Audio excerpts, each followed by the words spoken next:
Olá, eu sou a Ana e este é o Educação Financeira para a Vida, o seu podcast sobre finanças e espiritualidade. Meu querido e minha querida ouvinte, espero que esteja tudo bem com vocês. Estava com muitas saudades aqui, nem parece que passou uma semana que a gente estava juntos nesse programa. Espero que vocês estejam se cuidando e que a semana de vocês seja incrível. E para esse tema lindíssimo que a gente vai tratar hoje aqui no podcast, eu vou chamar o membro permanente mais amado do Brasil, Augusto Martins.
Aê! Muito bom! Olá, Ana Carolina, muito obrigado por esse convite especial.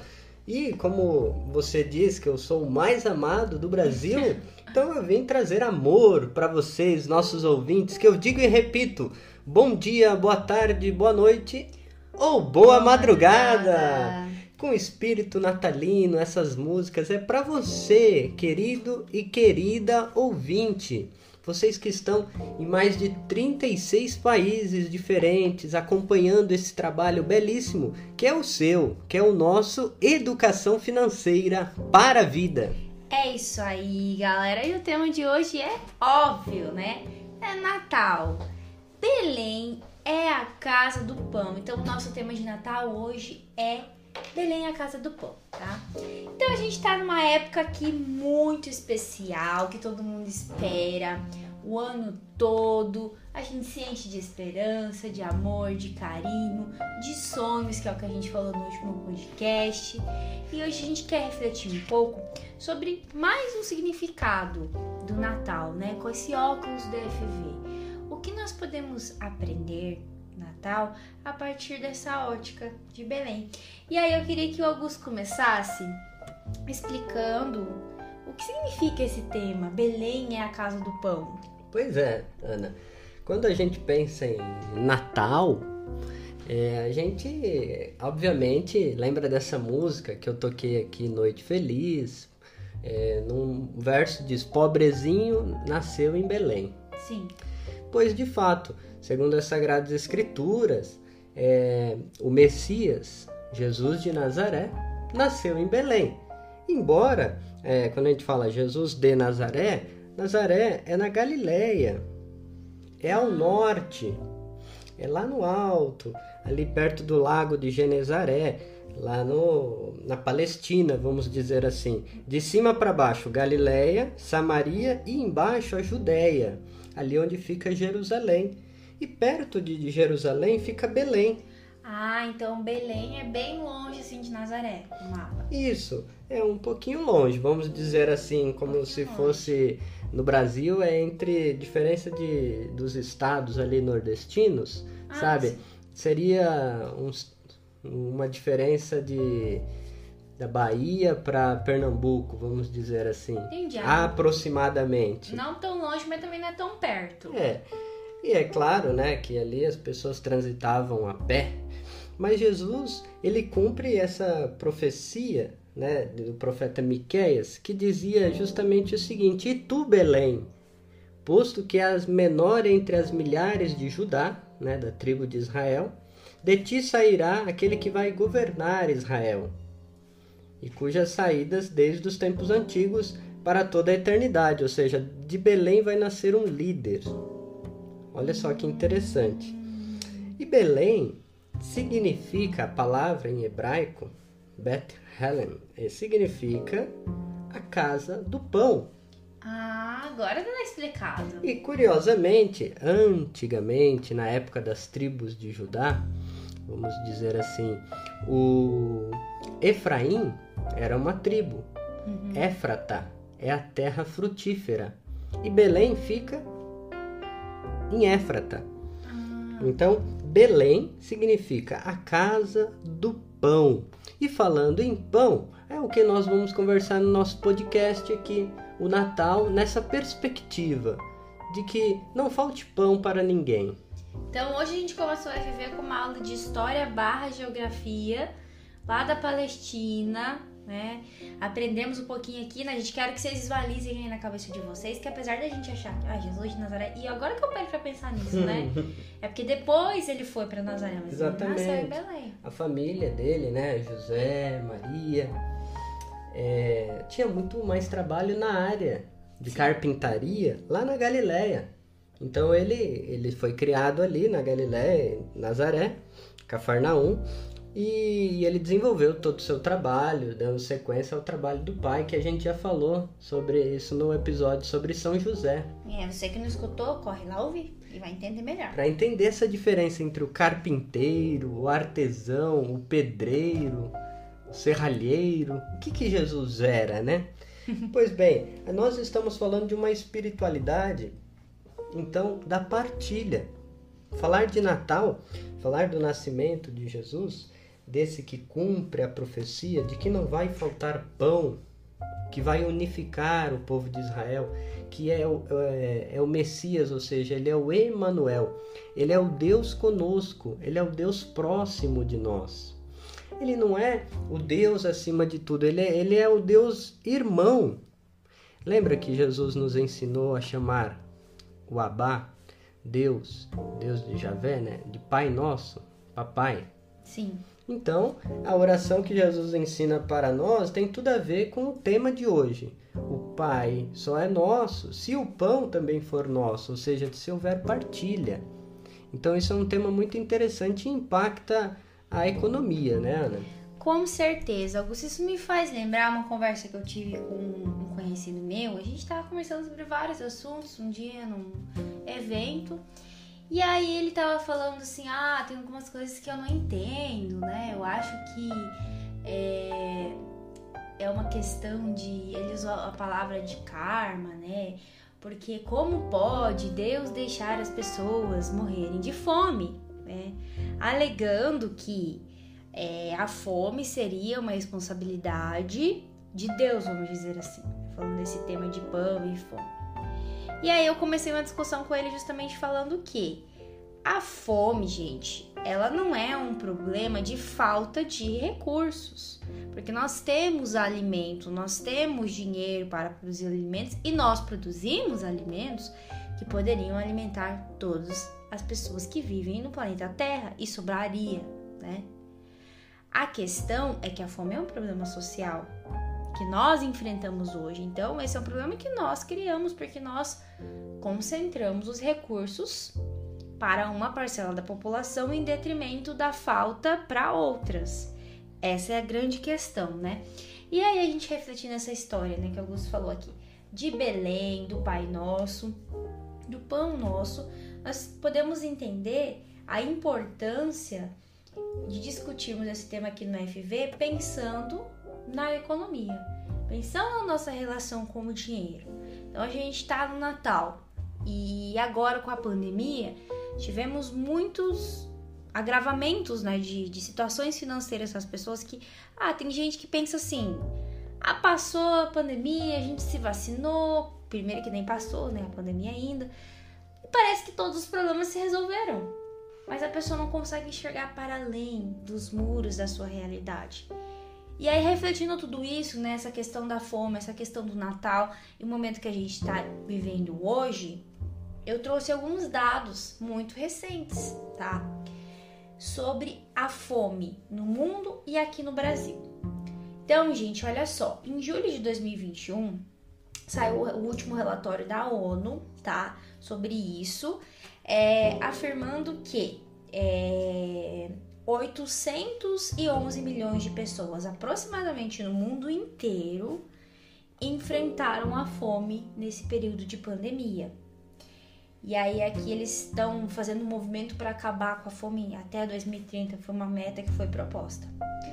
E olha só que interessante, mais da metade de todas essas pessoas, 418 milhões aproximadamente, estão na Ásia, gente, no continente asiático. Depois vem 282 milhões aproximadamente na África e 60 milhões na América Latina e no Caribe. E aí os outros milhões estão espalhados por, enfim, vários outros países no mundo. Olha só, gente. E 30% da população mundial, 2,3 bilhões de pessoas aproximadamente, não tem acesso à alimentação adequada, que a gente pode categorizar como insegurança alimentar. Então a pessoa come, mas faz uma refeição por dia. Ou faz 3 refeições, mas é uma refeição que não tem nutrientes suficientes para a pessoa ter energia, para ela ter uma vida, para ela viver. Então, ela tá subexistindo apenas, né? É o que a gente chama. E aí, gente, esse número só foi crescendo. E aí tem vários dados, né? Comparando com a questão racial, a questão de escolaridade, de gênero, que sempre as mulheres, os negros, quem tem menos escolaridade, acaba sofrendo mais com essa situação de fome. E no Brasil, Ana? E aqui no Brasil, gente, esses dados aqui são de outubro, tá? Desse ano. E olha só, o último levantamento da Rede Brasileira de Pesquisa em Soberania e Segurança Alimentar e Nutricional indica que 19 milhões de cidadãos brasileiros estão passando fome hoje no Brasil, gente. Só que, detalhe, tem 116 milhões de pessoas, eu vou repetir, 116 milhões que estão em algum grau de insegurança alimentar. Que é essa questão, não tem alimentação suficiente. E aí a gente tá vivendo inflação, fica cada vez mais difícil as pessoas acessarem os alimentos e tem cada vez mais famílias entrando por essa questão do mapa da fome e também da insegurança alimentar, que é uma coisa que a gente tinha superado no passado, a gente tinha, né, caminhado muito nesse sentido, óbvio que sempre tinha que melhorar, mas infelizmente a gente teve aí um aumento. Cara, 116 milhões de pessoas. É demais, né? É muita gente. Eu me recordo aqui de uma fala, né, assim, de um político em ano eleitoral, né, falando: eu vou governar para as maiorias. Então isso é totalmente contra, anti-evangélico. Por quê? Porque o que Jesus apresenta é a inserção das minorias. É aquilo que o Papa Francisco pede, é colocar os pobres na centralidade dos projetos econômicos, dos projetos sociais. Não fazer só para eles, mas fazer a partir deles. Então isso que você está mostrando, Ana, o que a pandemia escancarou, isso é um escândalo da desigualdade social, do mapa da fome. Então quando nós falamos aqui no FV de economia solidária, é isso que vai responder a essas pessoas que estão em vulnerabilidade extrema, profunda. Então, se a gente tem um alimento na mesa, tem muitas pessoas que não têm. Daí vem a importância das correntes, não estou falando corrente de WhatsApp, mas essas correntes de solidariedade na prática. Porque pode ter certeza que aí no seu bairro, onde você mora, tem pessoas em insegurança alimentar. Sim.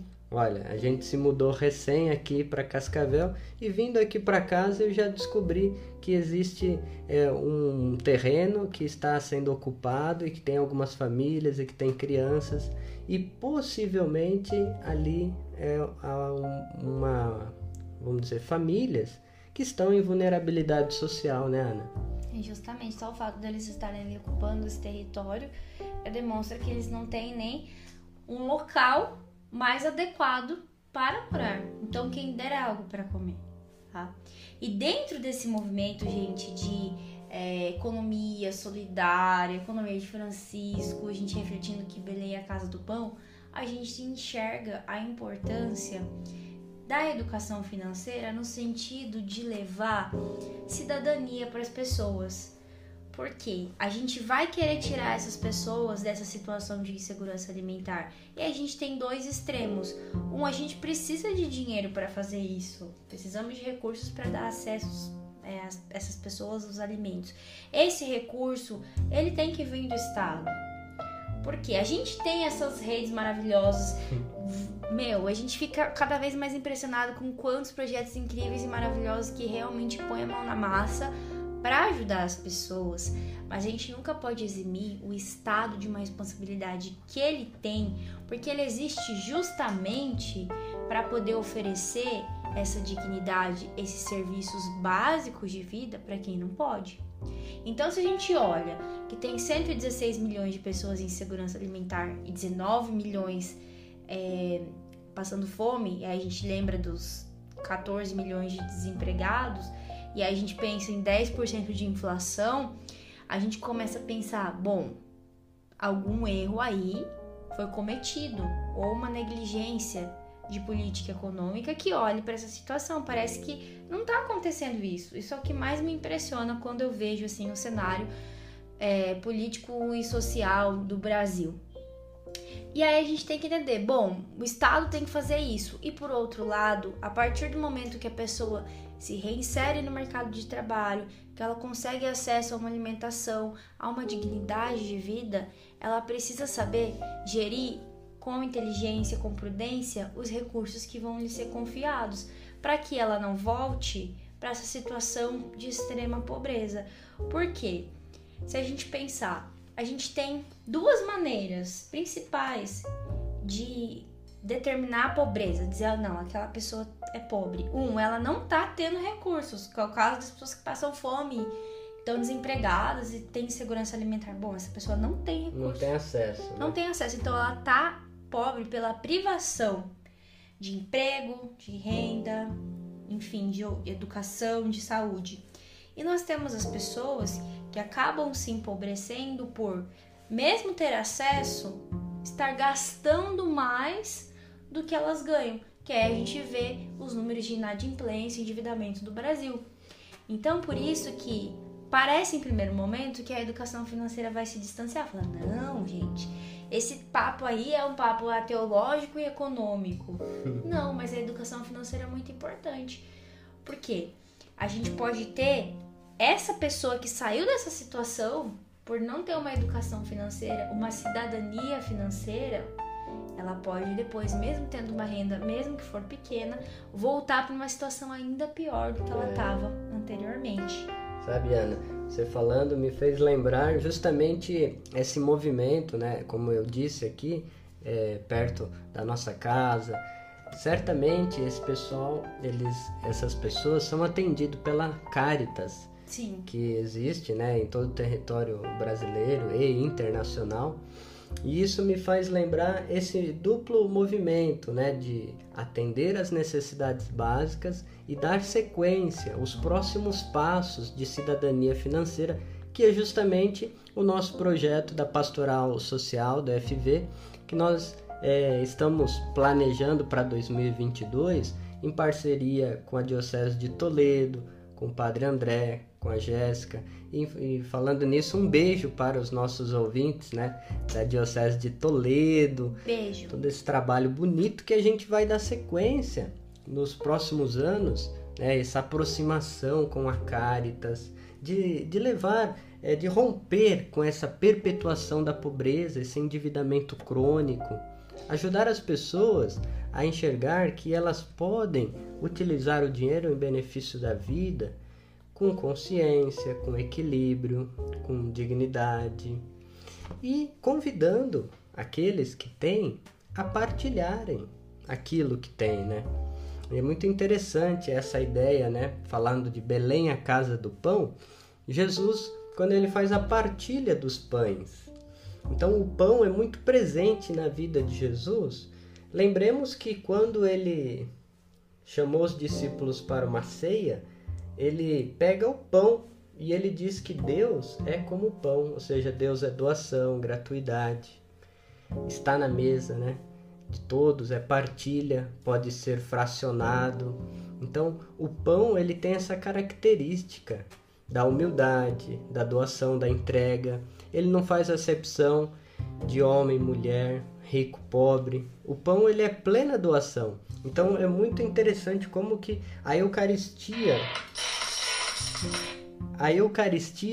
é esse símbolo da presença de Deus que se doa a todos, indistintamente. Pedimos perdão aí, galera, que deu um erro aqui no nosso estúdio. O Augusto apertou um botão sem querer, gente. Mas é isso aí. Augusto, eu lembrei de uma coisa muito legal que você falou assim, que o pão, ao mesmo tempo que ele é universal, ele pode ser fracionado. Olha que coisa linda, né? E assim, a presença de Deus na nossa vida, e é assim que a gente quer que a economia seja, que as finanças estejam para a nossa vida e que o dinheiro esteja a serviço da nossa vida. Essa é a principal reflexão que a gente quer trazer hoje para vocês nesse episódio.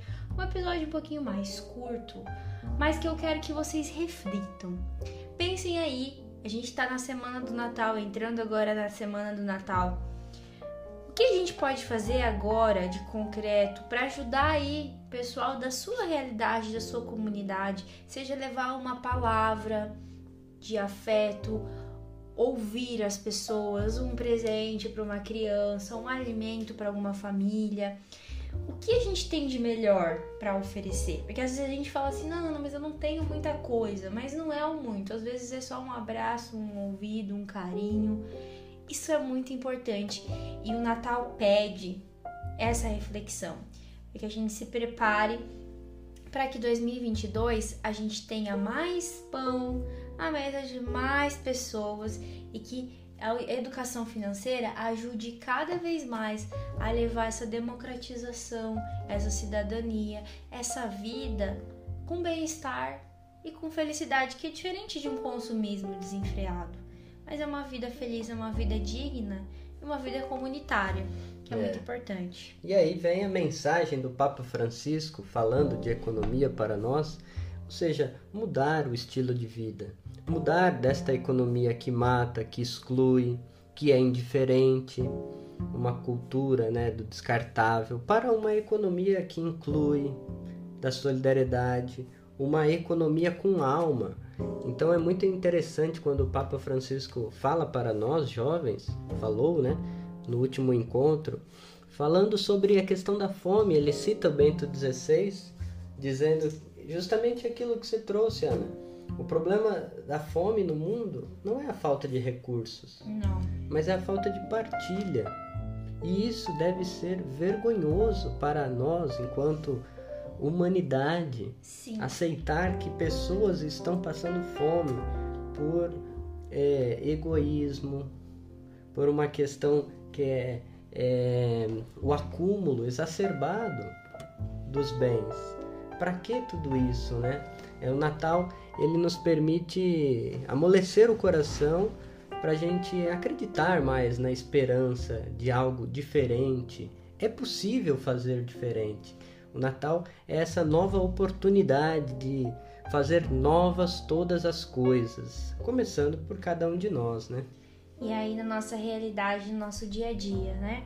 E a gente quer finalizar hoje mandando um beijo especial para os nossos ouvintes de um novo país. Mais um país, gente, apareceu, eu tô muito feliz. Alô, galera da Nova Zelândia! Valeu por estar escutando a gente aqui no nosso Educação Financeira para a Vida. 2022 vem aí com muitas coisas boas. E a gente quer desejar a vocês um feliz e abençoado Natal. Que seja um momento de muita felicidade, partilha e de estar junto com as pessoas que vocês amam, que é o maior presente de todos. É isso aí, gente. Então, Feliz Natal! Feliz Natal, galera! E lembre-se sempre: educação financeira é educação para a vida.